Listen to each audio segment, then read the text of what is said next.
Nico, Prien, what happened? Anyone spot that? Kind of looking out there, trying to wonder what's happened. He was leading, and then I kind of looked up, and there was a shot of him coming in. Maybe you guys were watching at home.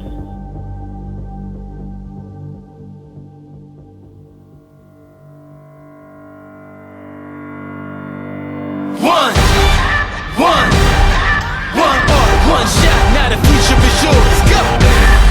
Yeah, it's one heart, one shot, now the future is yours. Go! Yeah, it's one heart, one shot, now the future is yours. Go!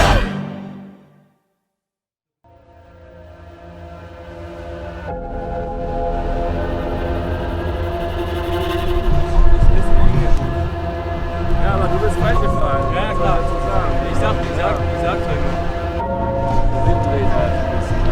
aber so ein bisschen, wenn du von hier guckst, ist halt riesig Distanz. 20 Jahre vielleicht mal.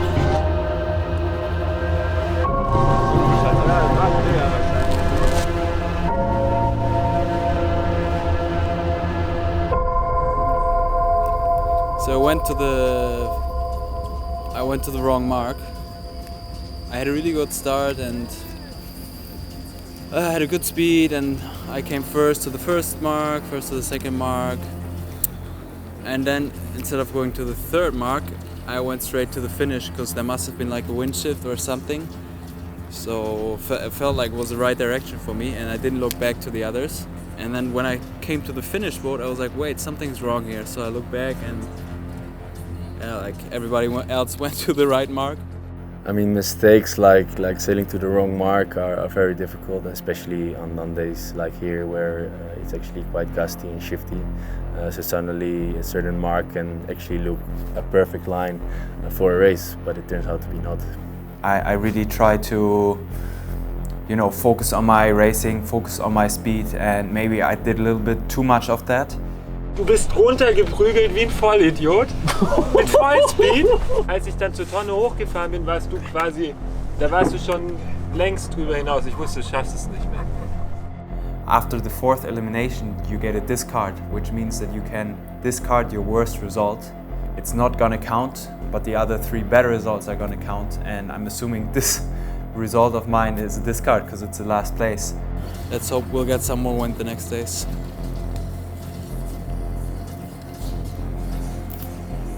If you are super competitive, you cannot sleep after something like this at night. And if you are taking it easy, you laugh about it. Yeah. I know that I can do better, so actually I just try to get over it right away.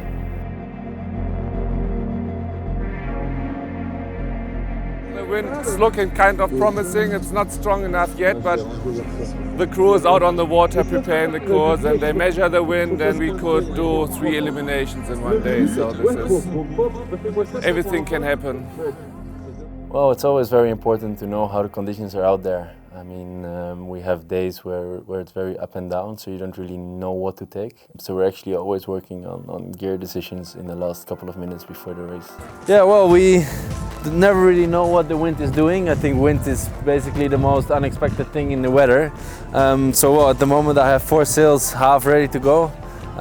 We don't rig them all the way, as with the sun it's quite sensitive to break, so we leave them half rigged, and as soon as we see the conditions are getting close to raceable, we actually prepare them all the way. The boards I always try to keep out of the sun as long as possible, so I leave them inside the van. But as it gets windy now, obviously I want to be prepared, so it's time to get the big and the medium board out there. All the boards are marked, so I know which one I'm actually using for the racing now. It's the B board, so I'm gonna take this one out, get it on the beach, and yeah, just basically when they call us out on the water, I can be there within a couple of minutes. Voll rund. Ich finde das schön. Schau mal da genau rein. Das ist nur oberflächlich. Nein, Mann. Warum fragst du mich dann, wenn du es besser weißt? Na, aber keine Ahnung.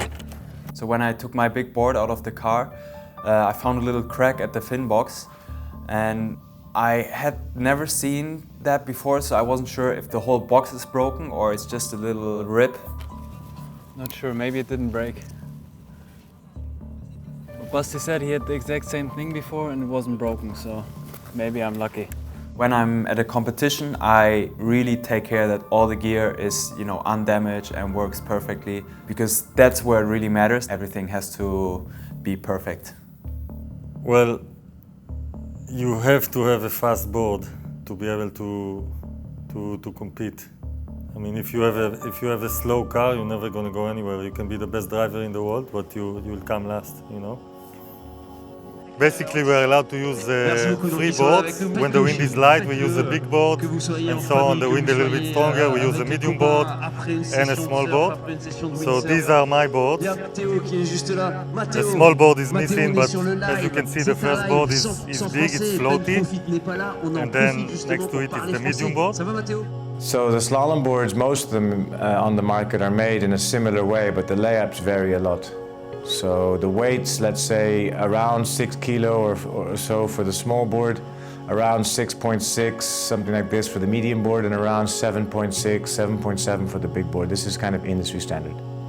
So as you can see, they have these strange cutouts for the water to be able to release and reduce the area, the surface area of the board. Beside that, it's pretty flat, we call it rocker, so it's very flat on the water, and that's where you can get the speed.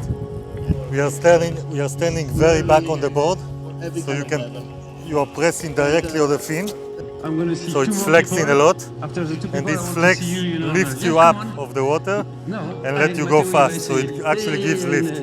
Every part of the equipment for a professional slalom windsurfer has to be perfected. If the smallest thing will not be perfect, you will feel it immediately on the race course.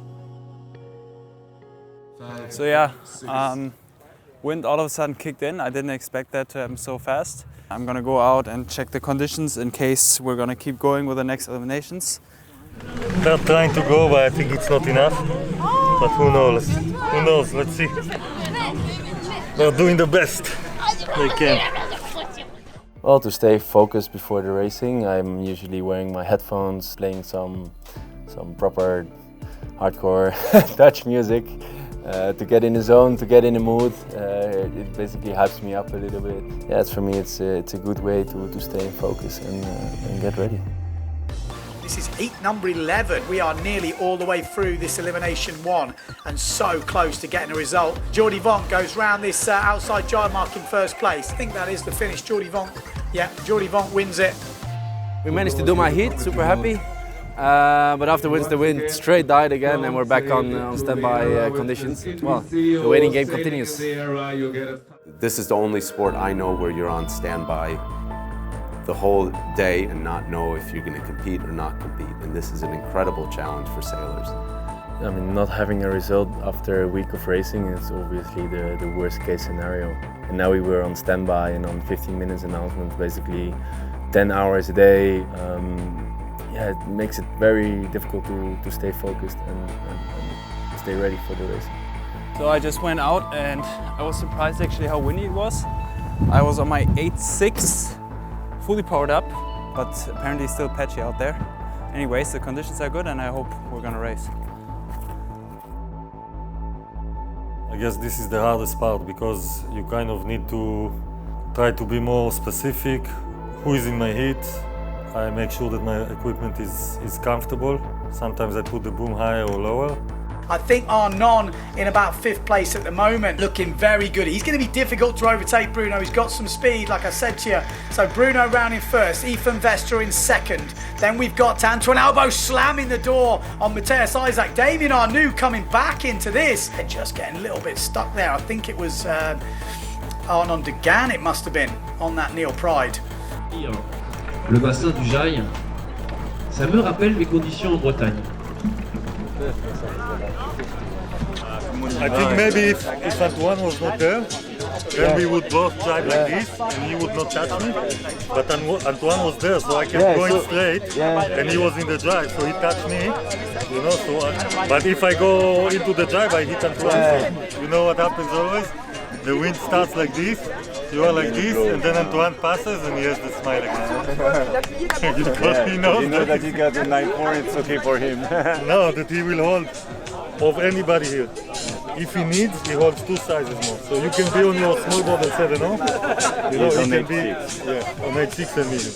It's always questionable of what is fair and what is not. But in this type of event, I don't think you can complain too much.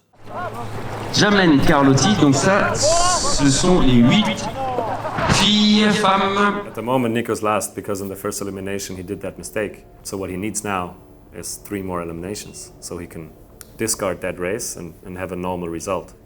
For sure, with 1 day to go and we're not even finished at first elimination, it's going to be quite impossible.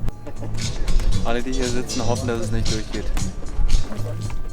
In situations where we will have 1 elimination and we're actually pretty sure about it, it's obviously half of the people who don't want it to happen, the people who are out, and the people who are in, like me, we want it to happen. Yeah, at some point, those guys that were out already started praying for this elimination to not get done. There's some symbols from people that are gonna get out. There's the owl of the Italians, they call it gufo. And me, I have the eye of the Jew, I call it. I eye the wind and hope that it doesn't come. Look at him, look at him. Ce championnat du monde. The eye of the Jew. With the eye down. I'm sweating already. Your eye is coming out. It's like It's pretty cool. Yeah. So what time do I do like this? Yeah, whenever not against the wind. Brings bad luck against the wind. Okay, but against the life in general? Oui, but Marseille, dites-moi Marseille. No, against the wind. Against the wind. Countdown to heat number 13 again. Of course, I guess they're gonna keep trying until 7 o'clock. Ah, 6 there is a closing. 16 to 29. And now it's 5 to 10. So you remember here when he's here strong, it gets worse on the course area. C'est la fourrure ou quoi? Started? Yeah, they started. Vous avez des tresses, croisez les tresses, il faut que ça aille jusqu'au bout. Là on est au Something deuxième is wrong, drive. Yeah, the track weird. Yeah, driving wide. Big wind shift, huh? Yes, the wind shifted a lot. Okay, AP is up in the comments. We will not Not start. Obviously. The eye of the Jew. Man, look at it. He calls us out, and the wind's like, okay, fuck you. Oh no, you're not gonna go. You want what? Out? Oh, you want to race? No. Fuck you. No, you wait. You wait till like 5:30. When you have a lot of experience, I guess you get calmer. I've been trying to go fast for 10 years now on a slalom gear. My body knows what to do. So I just try to focus on the start and really concentrate on myself. So you want to wait here or you want to go down? No, I want to go down. I want to go down. Relax, man. 6 riders left. Vonk, Kentel, Albo, Maynard, Mortefon, Kördel. One of those 6 riders will be leaving here in France first place in the world. This is incredibly challenging, and some people know how to deal with this better than others. So yeah, 1 more heat to go. They just released everybody else who's out already, so now they're about to finish the first elimination, which means I'm probably gonna leave this event with the last place. That's how it goes. I'm looking out, the wind has picked up, big gust coming through the course area. It's not over, people. It's definitely not over. But we have not got long until the start. Look at the breeze coming through now. There's nothing else, there's nothing that takes away your attention. This is for the event win. We haven't had many comps like this where we know it's the last elimination. You push till the end. How much you can push is full on. It is Antoine Albo, the current world slalom champion, leading this one out of the top end on the duotone cell. We've got Prien, Mortefon. Absolutely, these two are flying down this reach. Down the bottom end, Finian Maynard on his big stuff by the looks of it, and Sebastian Kördel, the big German, in third. But into the first mark, it's going to be Antoine Albo rounding first, Mortefon in second, Kördel third. It looks like Finian Maynard in fourth, Jordy Vonk fifth, Julian Kentel back there. Prien Mortefon is putting on the afterburners on this second reach. Absolutely flying. Will he get a chance to take down the world champ? He's coming into this jibe. It's not a bad jibe from Albo, but Mortefon goes on the inside. Great jibe from the Frenchman on his local waters. He's got a couple of jibes to go, but it's going to be super tricky to hold off Albo. The winner of this elimination will be the winner of the event and take the rankings in 2019, going into Japan in a couple of weeks' time. Out in the front, the last jibe mark. Pierre Mortefon just needs to nail this. Oh, has a little bit of a moment there. Antoine Albo in second has got no chance of catching the local boy. Pierre Mortefon, he's basically scraped his way into this final, but he has took the victory and he will open up 2019 with a win. Second place 2018 slalom champion Antoine Albo, and third place the big German Sebastian Kördel.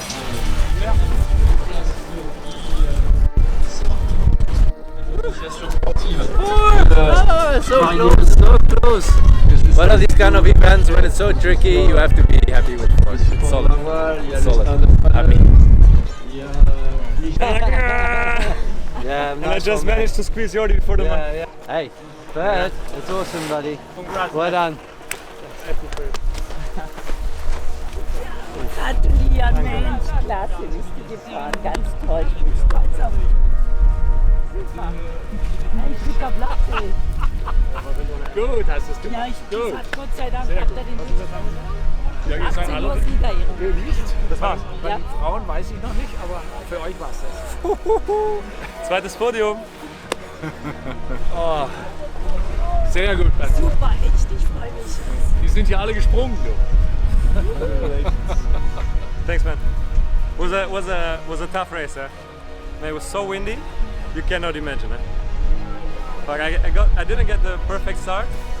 I had Julien Cantel slightly above me, so I just full on and managed to get into third by the first mark and kept that position.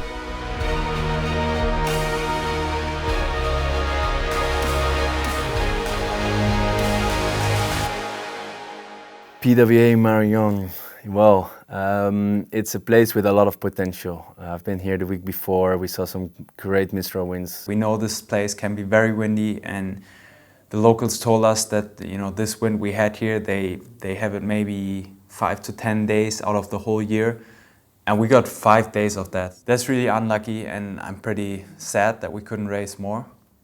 But yeah, that's what it is, that's how windsurfing is. You know what sucks? Like, I know like that you're good enough, so they're gonna give you that oh it's okay talk because like you know. I mean it's tough to have that on the first event, and I feel for him kind of, but it will not hurt him in the long run. I think he can be at the top. It's a matter of determination and focus. He has the speed. That's it. Go for it. Asia is coming up, Japan and Korea.